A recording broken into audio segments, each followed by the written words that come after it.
Le ciel s'assombrit sur l'ex-Zaïre dès 1965. Le pays, aux richesses naturelles et humaines impressionnantes, entame une tragédique descente aux enfers. L'économie jadis florissante tourne au ralenti. Le pouvoir de Mobutu, profitant de sa position d'allié stratégique de l'Occident dans le contexte de la guerre froide, choisit la facilité en recourant à un endettement massif et systématique.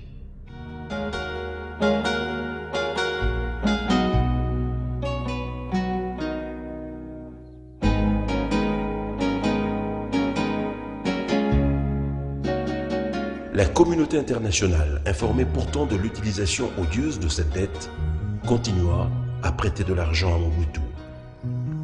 Le peuple, lui, voyait sa situation s'empirer.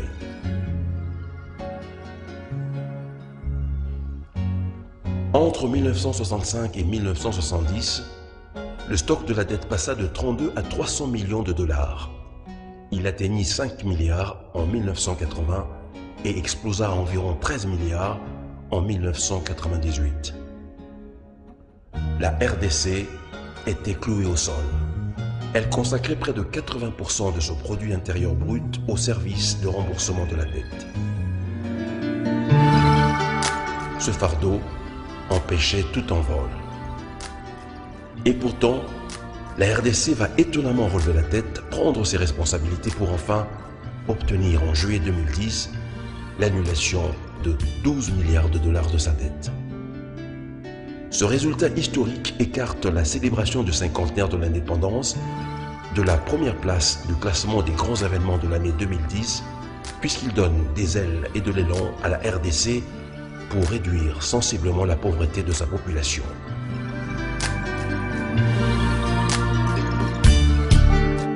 Le pays est asphyxié par le poids de sa dette extérieure. Lâché par les Occidentaux, le régime de Mobutu est insolvable. Le maréchal rompit par saut d'humeur tout lien avec la Banque mondiale et le FMI. Laurent Désiré Kabila, arrivé au pouvoir en 1997, hérite de cette situation. Il refusera de payer toutes les dettes contractées par Mobutu pendant la guerre froide. Il reproche au FMI et à la Banque mondiale d'avoir volontairement pris des risques en empruntant à un système qui a profité seul de la dette avec des réalisations soit minimes, soit fictives, soit inutiles pour la population. C'est le cas des 30 usines d'égrenage de coton achetées en 1972 à une firme américaine pour 7,7 millions de dollars par le ministère de l'Agriculture et qui furent abandonnées, emballées dans les gares et aéroports zaïrois. C'est également le cas de l'usine sidérurgique de Maloku qui importait d'Italie au double du prix de la fonte la mitraille dont elle se sert dans la fabrication de l'acier. Le président Laurent Désiré Kabila déclare « La République démocratique du Congo ne remboursera pas parce qu'on ne voit aucun travail y effectué avec cet argent ». Au soutien de sa position, Laurent Désiré Kabila fait une comparaison implacable. Si vous prêtez de l'argent à un voleur, vous devez vous attendre au risque de ne pas être remboursé de cet argent dans l'avenir. Le FMI et la Banque mondiale menacent de ne plus accorder de nouveaux crédits au gouvernement de Laurent Désiré Kabila. Ils sont persuadés que ce dernier ne tiendra pas et qu'il reviendra vers eux pour trouver l'argent nécessaire à la reconstruction de son pays.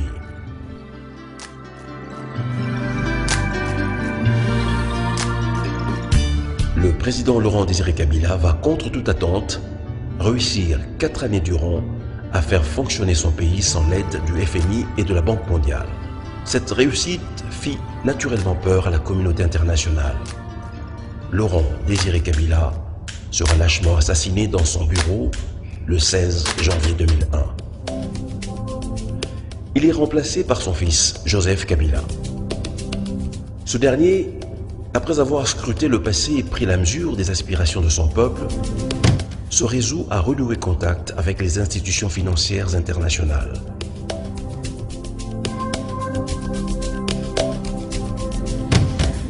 Il veut rembourser la dette, certes contractée par Mobutu, mais au nom de l'État congolais.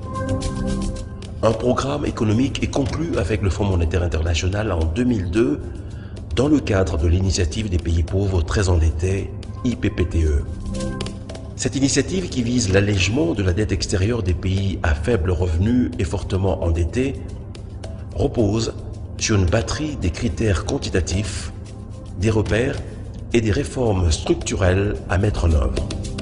Au terme de ce programme, les institutions financières internationales promettent d'inscrire la RDC sur la liste des pays susceptibles de bénéficier d'un allègement de leur dette extérieure, à condition que la RDC leur soumette son document stratégique pour la réduction de la pauvreté, le DSRP.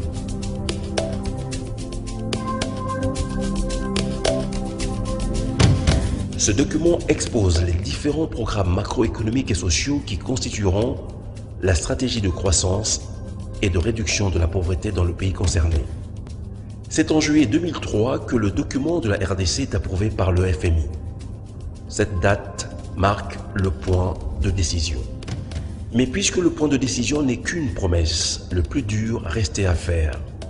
La RDC devait mettre en œuvre les stratégies qu'elle avait définies et promises dans son DSRP pour atteindre le point d'achèvement.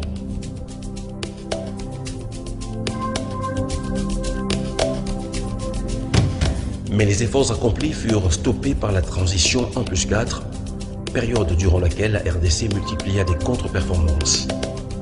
Elle s'éloigna des stratégies qu'elle avait elle-même définies. Nouvelle rupture avec le FMI. La période intérimaire, celle qui est comprise entre le moment où un pays atteint le point de décision et le moment où il atteindra le point d'achèvement, s'allonge de manière interminable pour ce qui concerne la RDC.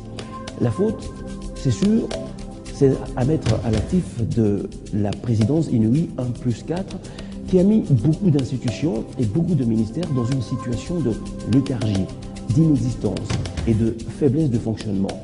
Les conflits d'intérêts ont ralenti visiblement les choses.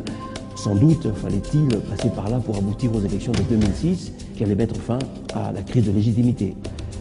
Les élections de 2006 sont remportées par Joseph Kabila qui obtient également une majorité stable au Parlement. Il peut, enfin, dérouler sa vision de gestion du pays. Il veut absolument obtenir un allègement de la dette extérieure, quitte à se plier aux conditions des institutions de Bretton Woods. Il tient à colmater les brèches avec le FMI dont il connaît le rôle de police pour les partenaires internationaux.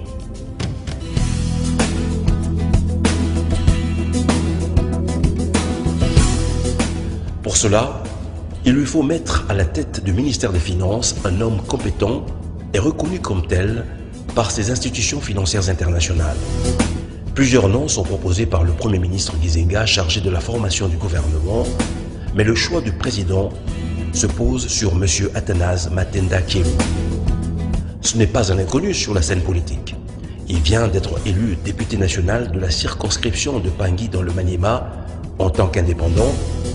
Avant sa nomination dans le gouvernement Gizenga, il fut ministre de la fonction publique dans le gouvernement de transition et député à l'Assemblée nationale de transition sur la liste de la société civile. Le président connaît M. Athanase Matenda, qui est un homme croyant et pratiquant, discret et efficace. Il incarne une forme de compétence au pluriel. Il vient du secteur privé où il a plutôt réussi. Il est entré dans la vie politique, dans la vie publique avec un idéal, celui d'influer sur les choses pour réduire la pauvreté de ses compatriotes. Alors le président l'a vu à l'œuvre parce que M. Athanase Matenda fut de la vue générale plutôt un bon ministre de la fonction publique, sinon l'un des meilleurs. En plus, c'est un économiste qui jouit d'une bonne réputation auprès des institutions financières internationales. Donc, si vous voulez, il a exactement le profil des difficultés que connaît la RDC à ce moment-là, c'est-à-dire en 2006.